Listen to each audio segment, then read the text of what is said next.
Welcome to Bedazzle Me. Today I want to show you how I made these really cool earrings with a matching necklace out of color shifting paints with a mandala stamp. This mandala stamp is made by Sculpey, so I ordered it from their online store.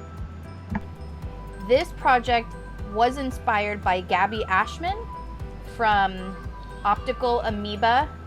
I will link her channel in the description below. Be sure to check her out. She's one of my favorite polymer clay artists, so you have to check her out. I get a lot of inspiration from her. So I'm just taking my stamp and I hammer it down first to really make sure. I use kato clay and it tends to be not quite as soft even after I've conditioned it. And so I'm just really making sure to press it hard into the clay, and that's why I always start with a hammer. So here you can see I stamped my mandala into the clay, and I'm going to take a dollop of color shifting paint. This one is purple, and I'm just going to rub it in random spots all over the clay. And I'm going to do this with each color.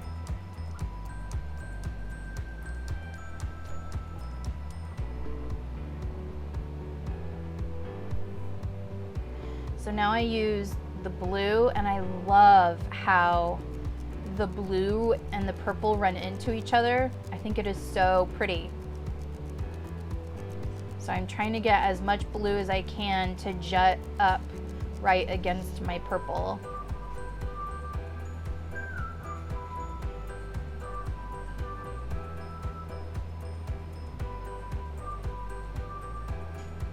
Then I'm taking, so that was kind of a teal color. This one is a darker blue. I'm going to just do the same thing, put it in random spots. It's a little darker, and after I finished doing this step, I took a step back and looked at the piece, and I thought it was awfully dark. So I am gonna go in with a yellow just to brighten it up a bit. And then here I'm just kind of blending and smoothing my colors in together, and gonna get a little dollop of the yellow, put it some of the empty spots.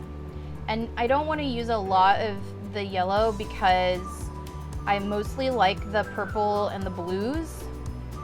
I'm just using the yellow just to brighten the piece up, like I said.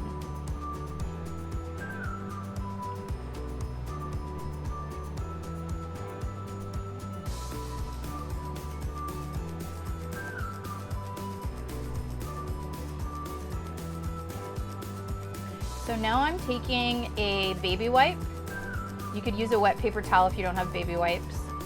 And I'm just dabbing off very gently. I'm not pressing, but just very, very gently wiping away the paint on the top of the clay so that the paint that I rubbed into the crevices that the stamp made stays, but the paint that is sitting on top of the raised clay will be wiped away.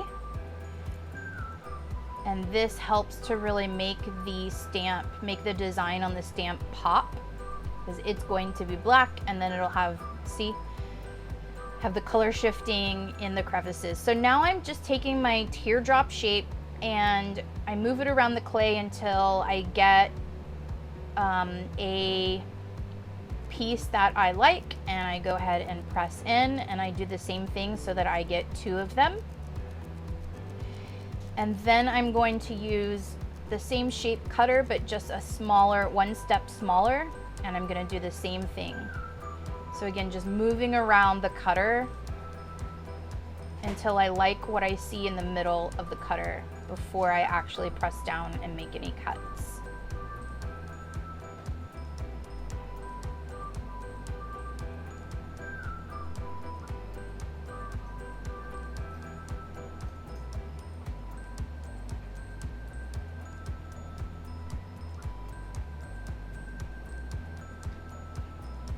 And then I'm just gonna pull the scrap clay away.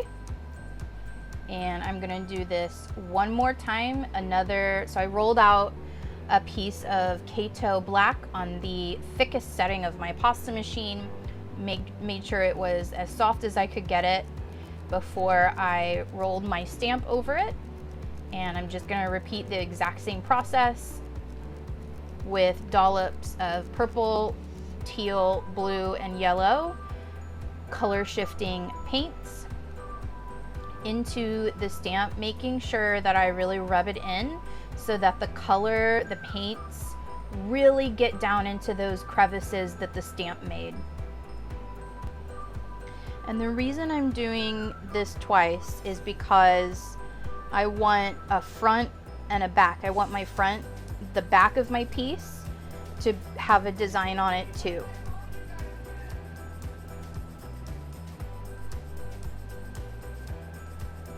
So again, I just take my baby wipe or a wet paper towel and gently dab off the paint that is on the raised portions of the clay.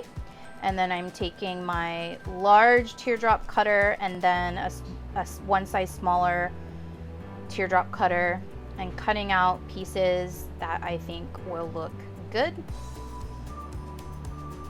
And I remove the scrap clay and set it aside.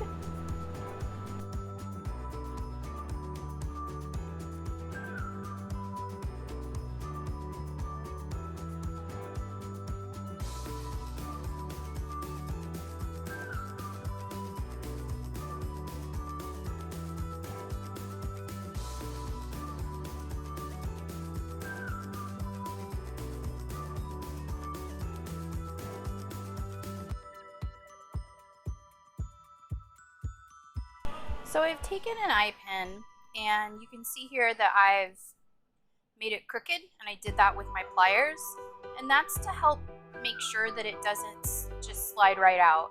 And I take two pieces of the same size, line them up, and then here I'm just pinching them together, and I like to pinch the edges to give it this kind of rounded finish on the ends. And here I'm just kind of smoothing it out and reshaping it.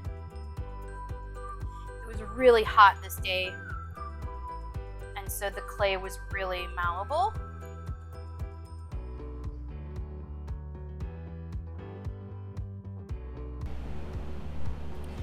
And you can see here how I'm bending the eye pen.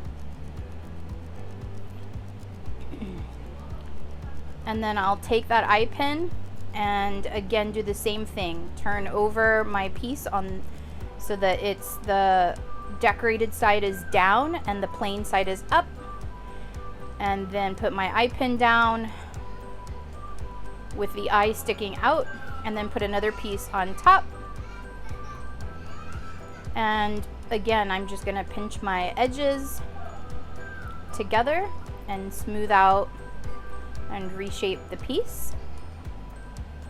And I'm gonna do this to all of the pieces that I cut so that each one of them has an eye pen in the center.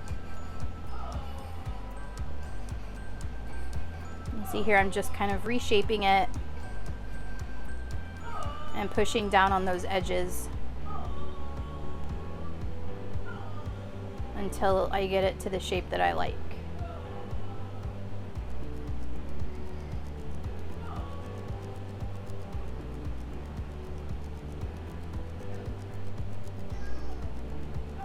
Look how pretty that is. I just love these color shifting paints. So here are my finished products, and I'm gonna go bake these and I'll be right back. So I've baked my pieces. This is what they look like out of the oven. And now I'm just put ear hooks in the two smaller ones so that I can wear them as earrings.